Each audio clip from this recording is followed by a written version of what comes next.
everybody, SonGoshuaku here, ready to go ahead and talk about a show that was so exciting, a show that had so much amazing moments, betrayals. You had moments that had you going like, oh my gosh, a show of such huge excitement, because if that's what you went into wanting to see on this show, you probably got the opposite of what you were thinking. But if you wanted a nice, chilled, cool, relaxing time to sit back and just enjoy some good old WWE wrestling, then yeah, that was a show for you. Anyways, this is my live review of WWE Survivor Series WarGames, and that's why William Regal does it and I don't.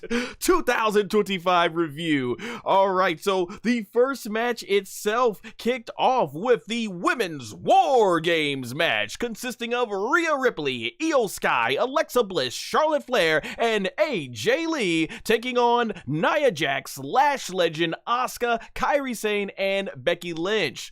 So something that was different about this match was the fact that you basically had no teammates being in the steel cage, like the shark cages that they used to have basically out there with the Royal Rumble and stuff. Yeah, they ended up doing like this Royal Rumble style countdown at the 20-second mark, basically for when they were coming out. Also, shout out to Notorious Heels Podcast. Thanks for joining the chat. I'm doing good. Flair dress in different outfits and everything. I really have been enjoying the difference in change to her character. So that was really awesome to see and something I've been enjoying. That being said, Asuka comes out next. So we get Charlotte versus IYO SKY comes out next with a trash can lid that has her name on it. So you already knew what spot was coming if you couldn't tell, having already watched these WarGames matches.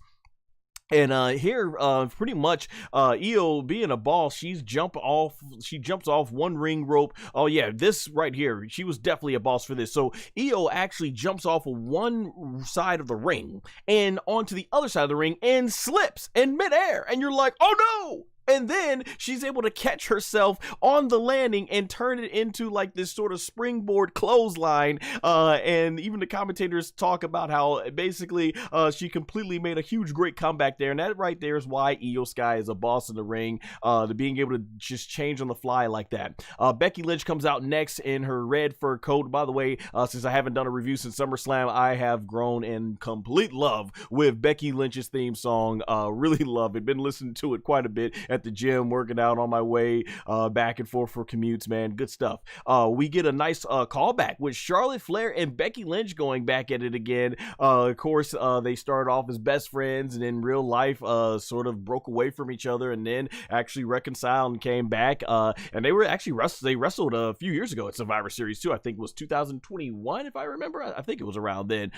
So yeah, that was really cool to see Charlotte and Becky going back at it just for old time's sakes. And then this is where I started noticing, yeah, they were doing the 20-second countdown and when the wrestlers were coming out.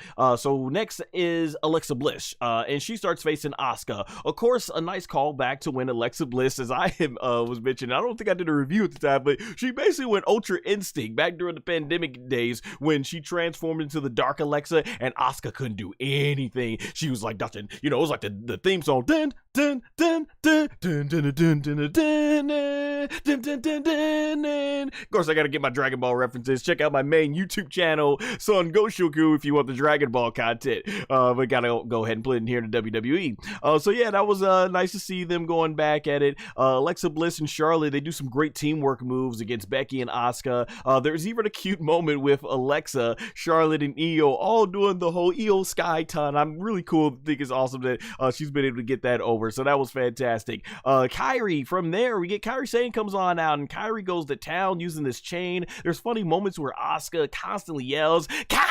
I love it when she does that, man. They even eventually wrap all three of the competitors with the chain and do a double team drop kick attack. So that was a really cool spot to see. AJ Lee, she then comes out, which I know I haven't even talked about it because I've been so busy on my main channel, but yeah, fantastic to see AJ Lee back, and I very much enjoyed her comeback match teaming up with CM Punk against Becky Lynch and Seth Rollins. I thought it was great, fun, cute, adorable. Really enjoyed the mixed tag team match. So that was good stuff there. And I love it that she helped Maxine Dupree become the Intercontinental Championship. Well deserved for Maxine Dupree, man. But yeah, as far as getting back to the match here, so AJ Lee, yeah, she lives up to what she pretty much was saying on Raw. She locks herself in one side of the cage with Becky Lynch and just basically imposes her will on her. Becky Lynch becomes AJ Lee's will, pretty much. The fans are getting real heated once the heels all start ganging up on AJ Lee, and when the baby faces join in to help AJ Lee, they start getting all cheered up, and then Nia Jax comes out and starts dominating the baby faces, and Rhea Ripley comes out to a thunderous ovation wearing the mask based off from what they were saying in the movie Terrifier, as she was representing Ark the Clown, and I'm guessing she might be in one of the new movies coming out. I haven't really followed the series, but I just got it in my notes so I can sound like I know what I'm talking about here, or at least have done my research. But yeah, that was really cool. It's crazy to think that Rhea Ripley got her nose injured this time around last year as well. So that was something, man. Just it's like it's perfectly timed. Hopefully this is it, and next year for WarGames, Rhea Ripley can come in with a 100% healthy nose. But that being said, Rhea, she enters the ring and enters like a bunch of weapons. She starts going to town on all the heels, and here comes a cool spot that I thought was really cool. Rhea Ripley, she puts Kyrie in the submission. I forget what it was called because the Riptide's her finisher where she slams, right? So I forget what her finisher is, where she kind of does like the half crab or Boston crab, but it's in reverse. She puts Kyrie in there, and Kyrie's upper body's put in the trash can, and IYO SKY runs back and forth and delivers a drop kick into the trash can. So I thought that was really cool. The last competitor to enter is Lash Legend. Lash Legend, she comes in and basically just ragdolls all the babyface women. I mean, it's cool because she's like even bigger than Rhea Ripley, and I know that she's super strong. Apparently, I think she may have outdone all of Bianca Belair's training, all her performance center, records for lifting and everything. So yeah, and Lash Legend just has that charisma about her and everything. Total superstar, absolute superstar, and it's crazy to see her ragdolling women like Rhea Ripley. So yeah, she ragdolls Alexa Bliss at one point, like putting her in a sleeper hold and just like chasing her all around. And I mean, Alexa Bliss is just, her body's like like just basically looks like a ragdoll. Basically, it was crazy. Great sell job. She chokeslammed Charlotte Flair, and it's like, man, just seeing Charlotte Flair get woman handled and everything like that, and just slammed and stuff, like crazy. And then from there, you see the also the women getting women handled. I'm so used to saying man handled for the guys, so I apologize for that, guys. Woman handled is Rhea Ripley when she is powerbombed by Lash Legend, and Nia and Lash, they do some big power spots to the baby faces, like powerbombing Alexa and Charlotte into the back of their backs against the cage, and both Nia and Lash wiping out the baby faces by throwing IYO from one ring to the other side of the ring. Shout out to Nia Jax. A lot of people like to talk about, oh, she's not safe and everything. I think Nia has come a long way. Yeah, she's had a couple of hiccups, but no wrestler's going to be perfect. But compared to, all the injuries that used to wrap up early in her career, I think fantastic. I think I've really enjoyed Nia Jax since she's come back to WWE, and there was a point where you could see IYO was about to fall out of her hand, like the leg portion, when she's got her up for the gorilla press slam, and she's able to readjust and also talk Lash Legend through it and everything to make sure that they get IYO up there safely and land. So yeah, definitely shout out to Nia for that.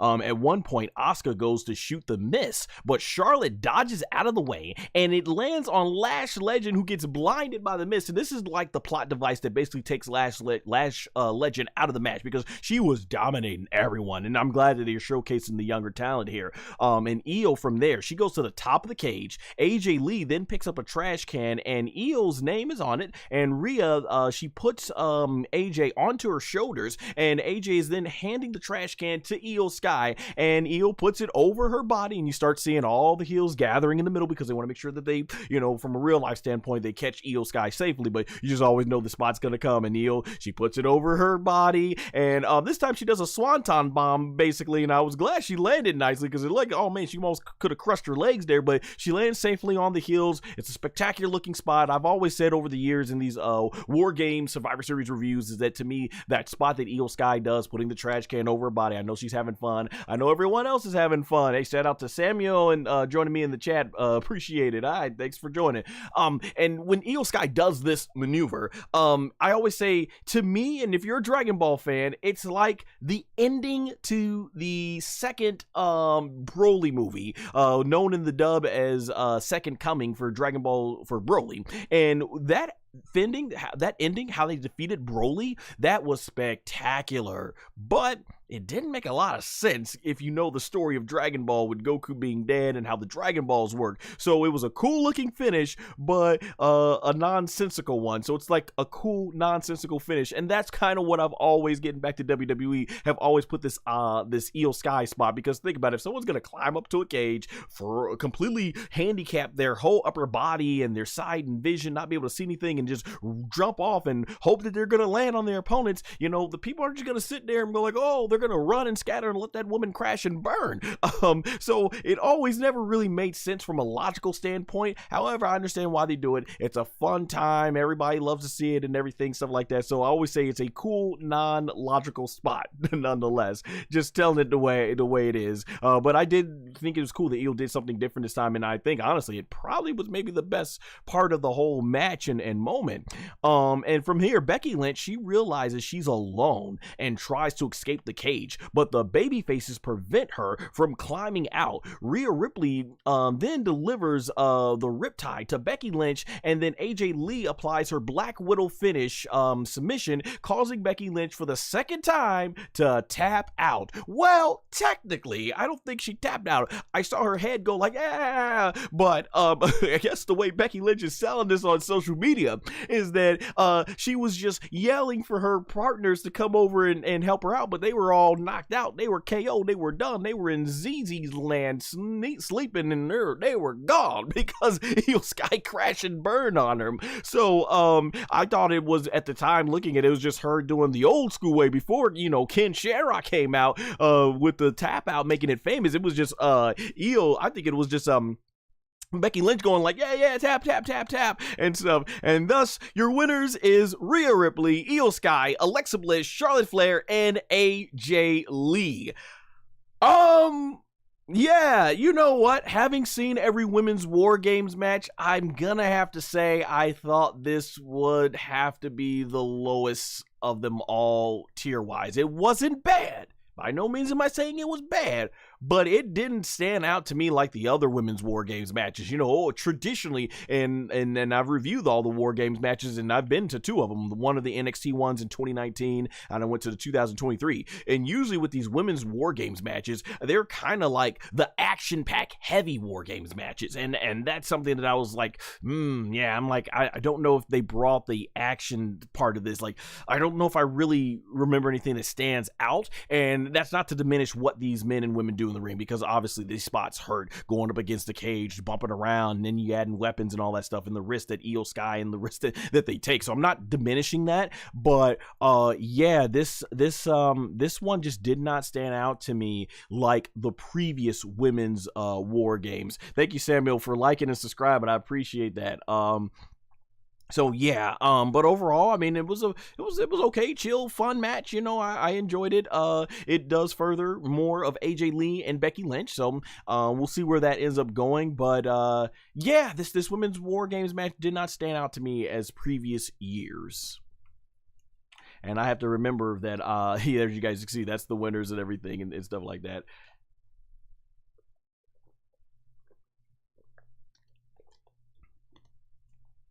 But yeah, overall, decent match. Definitely a decent match overall. All right, so our next match was for the WWE Intercontinental Championship. John Cena defending the title against Dominic Mysterio. Now, going into this, I actually wanted to see John Cena in the War Games match. Like, you just might as well add him, get as much star power you could, but instead he decided to run it back. And so, yeah, you know, I did enjoy, and I'll talk more in depth about John Cena's final year and just overall retrospective when I review his final match in a couple couple of weeks here. But overall, it's cool to see that he did get the Intercontinental Championship and became a Grand Slam champion. So as far as this match goes, Dominic Mysterio comes out to cheers, being that it is his hometown, and John Cena comes out to a tremendous ovation and everything, with a lot of chants of thank you, Cena. And I think that was what was interesting, is it was a very mixed response during this. It was let's go Cena, let's go Dirty Dom, and people were singing Dirty Dom, Dirty Dom, all that stuff. We got that awesome introduction by Alicia Taylor, even though I do not agree at all about John Cena being the greatest of all time. Stone Cold Steve Austin, that's my all-time favorite and everything, but I get it though. John Cena, he definitely was big for a whole generation of fans and stuff. I do enjoy the introduction, never seen 17 and everything. I don't want to butcher it right now because I don't got the notes and everything, but I'll say it probably in my ranking review coming up and stuff like that. But yeah, Michael Cole also mentions that this is John Cena's 177th match in terms of PLE matches, only second behind The Undertaker in terms of wins. So that just shows you how long Cena's been around. The match starts off with a very mixed response. The first part of the match is mostly Dominic Mysterio dominating John Cena, thanks to Raquel and Roxanne causing a bunch of distractions and interference throughout the match. There's a point where, yeah, this whole match was Shenanigan City. From there's a point where Dominic Mysterio goes for a Hurricane Rana off the barricade to John Cena, but awkwardly lands on his shoulder. At least that's the way they try to make it look. And this, of course, was playing up on the very real injury that Penta had on Monday Night Raw. And so they're making it look like, oh, this is how Cena's match is going to end, just abruptly like this. And basically a destroyer to John Cena. And then from here, Dominic Mysterio pops up and does a 619, and then the frog splash, but the referee does like, nah, we ain't playing this. No, not at all. I'm not counting for that BS. And I like this. I like it. How many times have we seen referees get distracted because, their vision is impaired? They don't count that BS. And he goes ahead and he sends Roxanne and Raquel packing to the back and everything. So I like this. We need to see more of this from the referees and everything. It makes the referees look like, no, we're not ridiculous. We heard what went on. It's obvious what went on here. So now that was fresh to see. I was glad. That was a breath of fresh air and everything. That being said, after the referee does that, John Cena then, he does the 5 moves of doom, as many of the IWC have always said over the years. Dirty Dom tries the dirtiest trick in the book, that he's every dirty trick in the book. He's unzipping his boot just like he did with AJ Styles at SummerSlam, and does the 619 and frog splash. John Cena, he kicks out, and since that didn't work, Dominic goes back and zips up his boots to put it back on, only to walk right into an attitude adjustment from John Cena for a near fall. John Cena then goes for the shoulder tackles and hits the first one on Dom, but the second one, Dom dodges dodges out of the way, and John Cena ends up taking out the referee accidentally. And it's from here that John Cena, he gets the STF on Dominic Mysterio, but the referee is down, and Finn Balor and JD McDonough come out and they start ganging up on John Cena. And from here, they all jump the ropes. JD jumps off the top ropes. As Michael Cole mentions, it's been like a 5-on-1 assault from the Judgment Day, just trying to do everything they can to keep John Cena down. But Cena lands his knees, and Finn Balor goes for the coup de grace, but from there, Cena gets out of the way, and John Cena then delivers a double attitude adjustment at JD and Finn, basically showing that nearly at 50 years old, he is still incredibly strong to be able to pick up 2 guys and deliver the old FU/attitude adjustment, just like he did with Edge in the Big Show back at WrestleMania 25, I believe it was. And then from here, the whole place becomes unglued because Liv Morgan makes a surprise return. And Liv Morgan, and I guess this was spoiled on the internet, but I didn't know all day because I was working, so Liv Morgan coming out was a complete shock and surprise to me. Liv Morgan, she comes out and she slaps Dominic and then does a full body hug on John Cena, but the camera zooms into her face and she goes from smiling to looking devious, just like John Cena's heel turn earlier in the year at Elimination Chamber. And it's from here that Dominic Mysterio then hits the 619 on, Liv Morgan kicks John Cena in the balls and then hits him with the championship, the Intercontinental title, and Dominic hits the 619 and then gets the, I think, did he do the frog splash? I don't remember if I put in my notes here, but he nonetheless, he gets the pinfall victory when Liv Morgan throws the referee referee into the ring. 1, 2, 3. Dominic Mysterio is your winner and is now a 2-time WWE Intercontinental Champion while also being a world champion in AAA right now, the AAA Mega Champion. The fans, they walk away in whole, basically, Dominic Mysterio and Liv Morgan, and the fans, they give John Cena a standing ovation for his final PLE match. So, how we all feeling out there about this this being John Cena's first match? In the moment, I was like, that was really Shenanigan City, because John Cena, you know, even though I've never been the biggest fan of him and stuff like that, I've always given him respected. When it comes time for some of these big PLE matches, he certainly delivers. But looking back on it now, it was a fun match. They did everything they could to keep Dominic Mysterio a heel, and it's cool that he did give Dominic Mysterio that big win for the Intercontinental title back, and he gave the ladies a lot of cool spots, and that's what I think this match is going to be remembered for. You know, awesome moment. You'll always remember Raquel can always have a defining career moment saying she slammed John Cena, or Raquel or Roxanne, she got her finisher on John Cena. So really cool for him to give the Judgment Day. And after looking at where things are going the following night on Monday Night Raw, it's like they're back to wanting to push Judgment Day as a dominant faction on the Raw brand. So really cool for John Cena to help out the Judgment Day in doing that. And I gotta remember, oh my gosh, I gotta remember, I get so caught up in the reviews. Yeah, that's when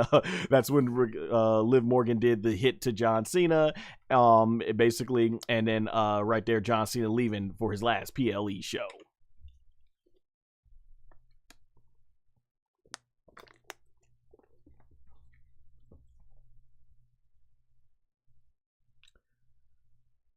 All right, so from there, oh man, my notes went all the way up. Let me go back down to get to the match. So the next match, all right, so the next match was for the WWE Women's World Championship. Nikki Bella versus Stephanie Vaquer. I think it's Vaquer. I can't even roll my heart. I can't even Vaquer, right? Vaquer. Oh my God, I feel like I got something in my mouth. But anyway, we'll keep on going. Hope you guys were entertained by that one.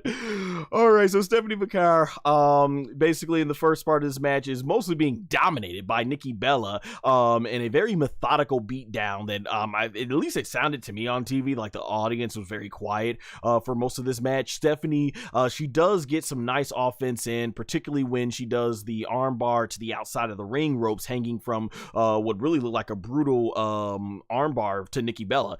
Nikki attempts to do the devil's kiss on Stephanie Vaquer, and but Stephanie reverses it and tries to do it to her now, but the two of them end up rolling out of the ring, and Nikki holds on to the lower rope, and they certainly got one of the biggest reactions of the entire match, basically when the fans were booing Nikki blocking it, and that would kind of become the story of this match. Like I will say, you really see how important the devil's kiss was in terms of making sure that this match got a big reaction. At one point, Nikki Bella is thrown into the turnbuckle. Stephanie crashes Stephanie crashes her, Stephanie chases her. Nikki gets her foot up in the air, but it lightly hits Stephanie in the face, obviously doing no damage at all. This leads to Nikki, begging for mercy, and Stephanie basically grabs her by the leg and does that like twisting maneuver where she like makes it look like she's bent the leg out of joint or something. It looks absolutely brutal.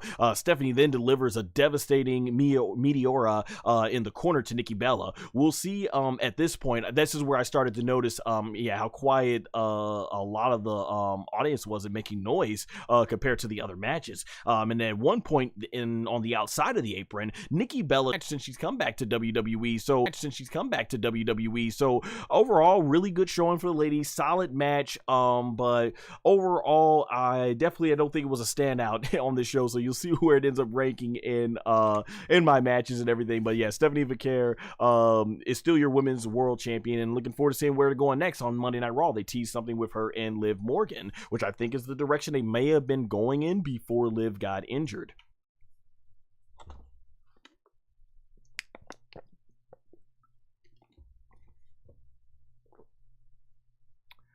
All right, some other stuff that they did. There was a New Day segment for a mobile game coming in. It's crazy to think that a year ago, the New Day was like one of the hottest things going in WWE because people wanted to know where is this whole storyline that they're teasing they're going to break up going, and then they did the breakup, and then you look at how it's been through this year, and I just don't think Triple H and his creative team really did an effective job of really capitalizing off of the New Day's heel run and all the momentum that they got and all the buzz from there and stuff. So it's been really sad to see, but hey, still big fan of the New Day and Grayson Waller. They also announced that 46,016 fans attended Survivor Series at Petco Park in San Diego, California. So yeah, that place looked massive, and I should mention too that I thought it looked incredible seeing Survivor Series treated like one of the big four now being in the stadium show. So that was really cool to see.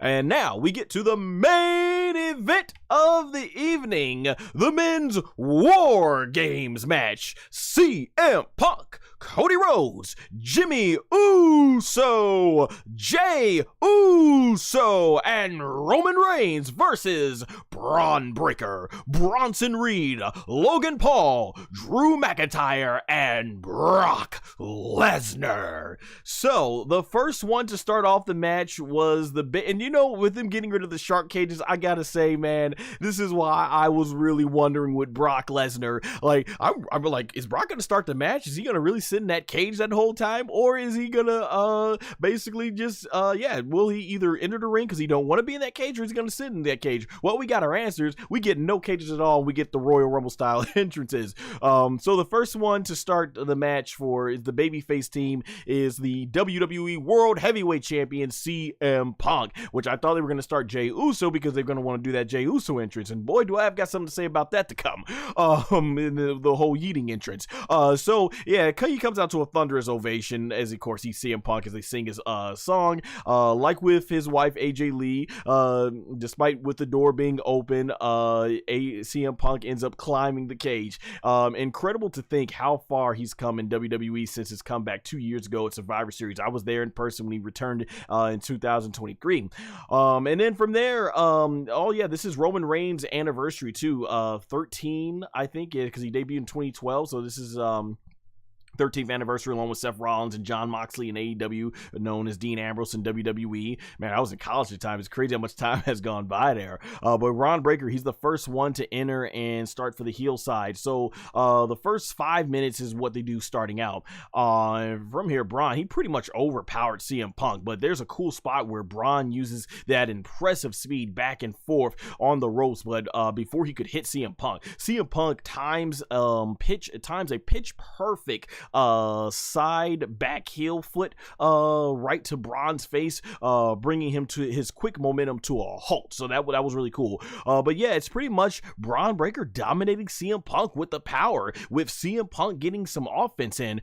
Drew McIntyre is next to enter. So yeah, it's clear at this point. I'm thinking it's clear at this point it's not looking good for CM Punk at all. And I really love the tension stare down between Drew and CM Punk as he gets in the ring, and they both just start going at it. But yeah, the CM Punk's quickly overwhelmed, 2-on-1, getting his butt kicked by Drew McIntyre and Bron Breakker, and Cody Rhodes comes out next to a big ovation, and of course his father, the American Dream, Dusty Rhodes. That is his birthright, as he said. And I thought he cut a heck of a promo when he was on that announce table. So yeah, Drew McIntyre, he holds the door closed, so Cody Rhodes, he ends up climbing the cage and does the cross body from the top of the cage onto Drew McIntyre. CM Punk from here, he then gets up from having his head grated into the cage, and CM Punk is busted open. So it looks like we're definitely getting blood in here. Certainly these matches did not produce as much blood as what we got in Blood and Guts in AEW most recently. But Cody, he accidentally elbows CM Punk despite the fact that he has both bad guys down. But they quickly get back on the same page, and I didn't know what that was about. Like, oh, like you got both bad guys down. The only other person in the ring is gonna be the referee or you and stuff, or your opponent. So I didn't understand that. I guess they were trying to build some tension with that. But let me go ahead and take a break here. Water.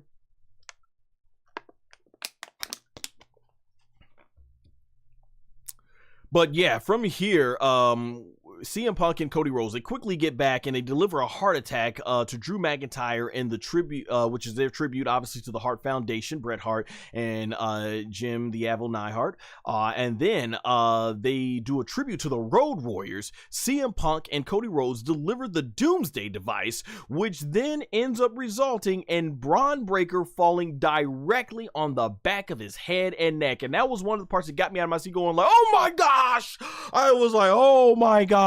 I was like, oh oh my gosh. And just like the announcers on commentary, it's like, oh, I was scared as heck, man, for Bron Breakker. Dude, it's never bad for wrestlers to get injured, especially when you have someone as promising of a career ahead of him like Bron Breakker. So that got a huge, yeah, oh my gosh, reaction. You can hear the audience gas, you know, and like I was saying earlier, they kept the action completely on CM Punk, Cody Rhodes, and Drew McIntyre. They were not showing you Bron Breakker because that was not part of the show. And that's, like I said, that's how you could tell the difference of when an injury is real or not. But Bron Breakker, he gets checked out throughout the rest of the portion of the match until, yeah, Logan Paul, he comes out next, which from then Bron Breakker resumes basically continuing the match like nothing happened. So he must have got checked out, was okay. So just got to show you, man, right there how strong and tough an individual Bron Breakker is, for, man, that size to land all that muscle body weight onto his neck and back from that distance and still be okay, man. Incredible. It just goes to show you how these men and women, it just takes a whole other type of world of conditioning to do what these people do, to be able to land like that and still come out unscathed. Tremendous, total respect for what these men and women do in the ring, these athletes. And yeah, from there, yeah, I'm no expert honestly on this, because I think with the Doomsday you're supposed to land stomach first or something, like, you know, whole front side first, so you don't land on your back of your neck in air. But man, like I said, much respect to Bron Breakker being able to withstand that and basically eat that. Yeah, that's what he did. His body ate that. But yeah, getting back to the match, Logan Paul, he does some really good demonstration of athleticism when he jumps from one ring to the other side of the ring to do a crossbody onto, I think it was Cody Rhodes. Correct me if I'm wrong in the comment section. I'm just going based on my notes here. Wade Barrett, he can't stop going on commentary talking about how Bron Breakker's resilience of his neck, even making a comment saying whatever the hell his neck is made of, I want some of that, but I can't blame him at all for that, man. Cody and CM Punk are pretty much getting dominated by the three heels. Now Jimmy Uso then comes out, who brings out some tables and should I say the Slim Jim sponsored tables, and pretty much it's action pretty back and forth getting through here, but then Bronson Reed comes out and squashes everybody. No, is that right? Jimmy Uso, yeah, he comes out. Bronson Reed comes out. I'm thinking Jey Uso, but no, it's Jimmy Uso. Bronson Reed comes out and squashes everybody with the tsunami splash, and the heels are just dominating once again. And this right here is where main event Jey Uso comes out. Now, I got it in the notes, but first of all, Jey Uso comes out, and I love Jey Uso. I'm not giving him the bashing that you see a lot of people do online and everything, but here's the thing. There's a time and a place for everything. Jey Uso, basically, he kind of is lightly running, and he's like shoulder and like banging to the beat of his music, and I'm like, run!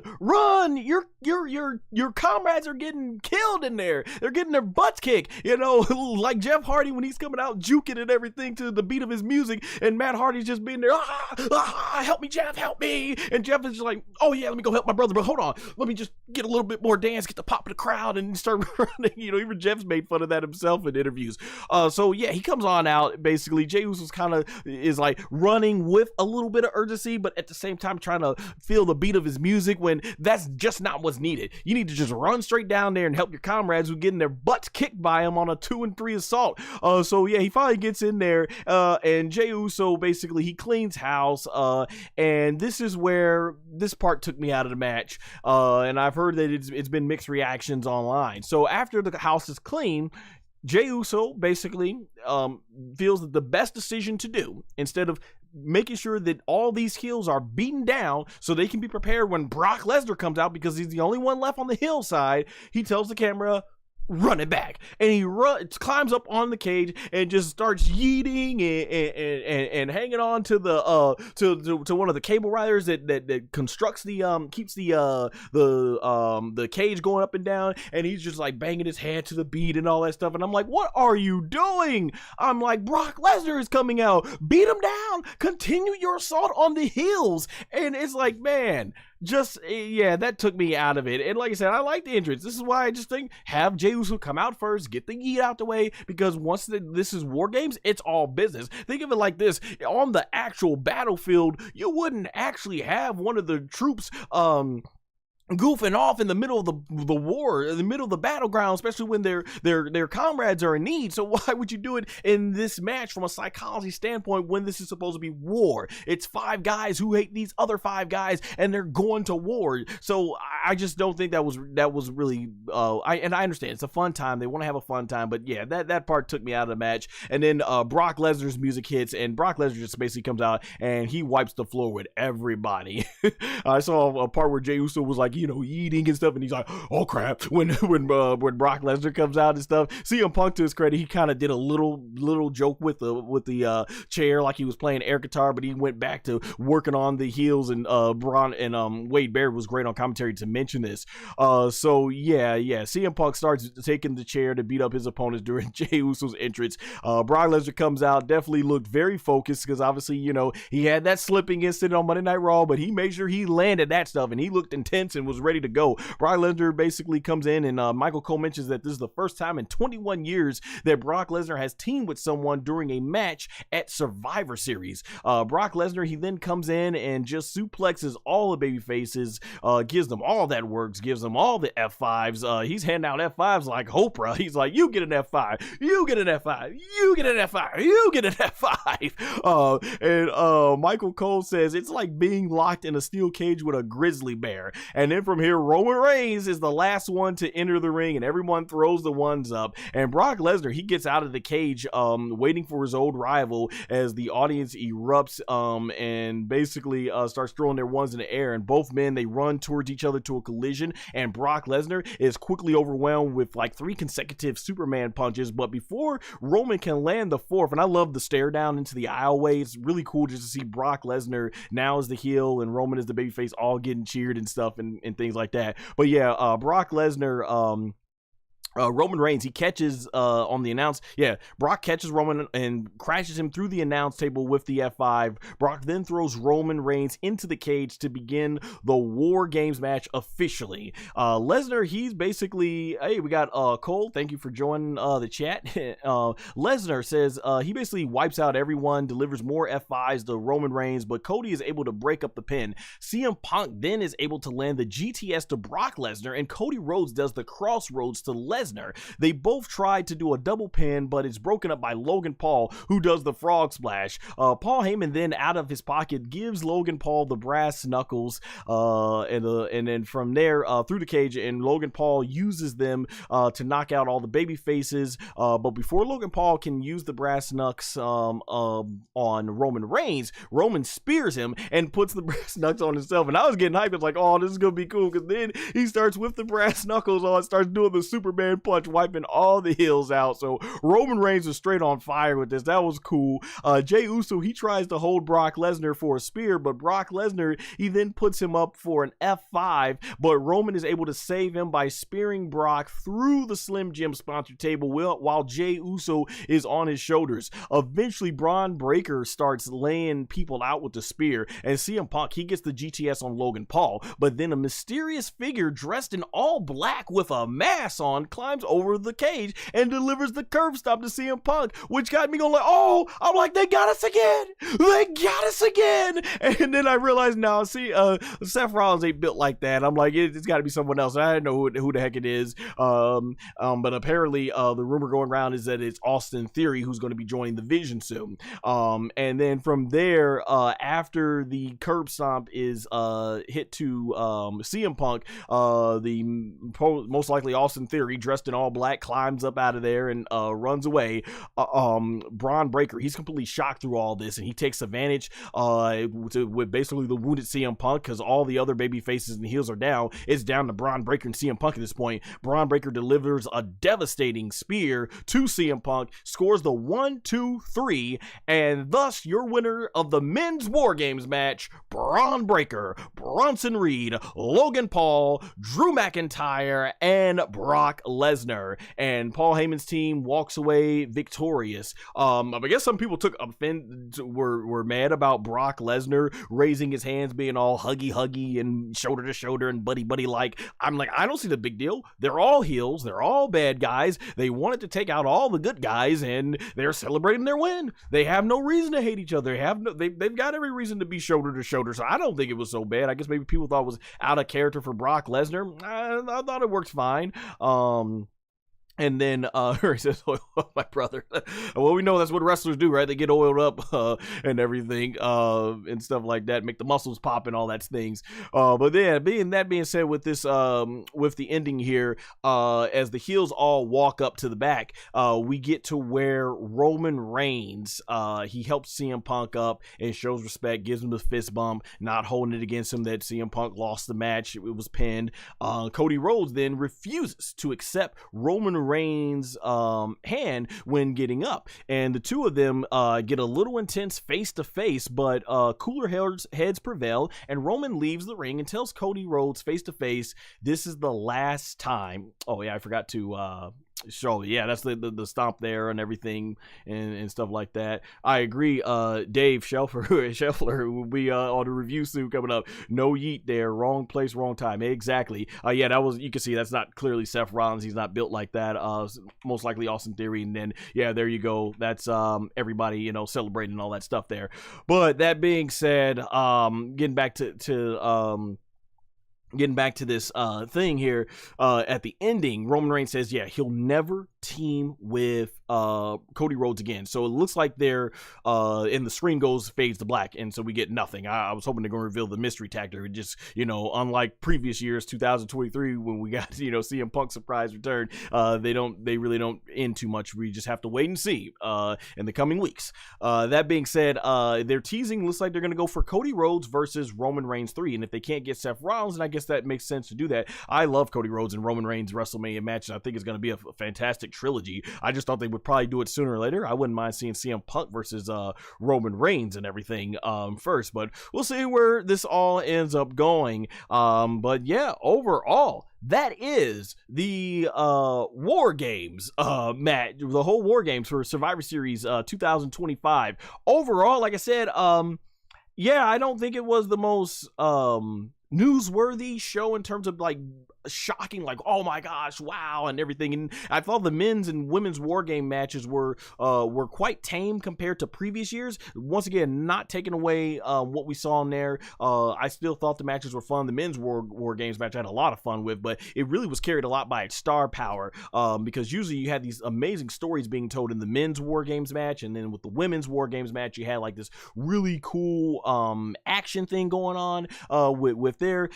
Yeah, this overall, I would say I probably am definitely not gonna have to put this up here as like one of the all-time great Survivor Series war games from what we've seen over the past few years. But overall, it was a good, solid show. Can't say it was a bad show. And as I've always said, with, like, you know, going back to Triple H's days as NXT's creative head, some are gonna be good, some are gonna be great, but you never get a bad show. And I feel like at the end of the day, yeah, this wasn't the greatest Survivor Series show, but it wasn't a bad show. It was a good show. But obviously for a big four, you want to have those higher expectations and everything. But let's check out now and see what's going on in the chat.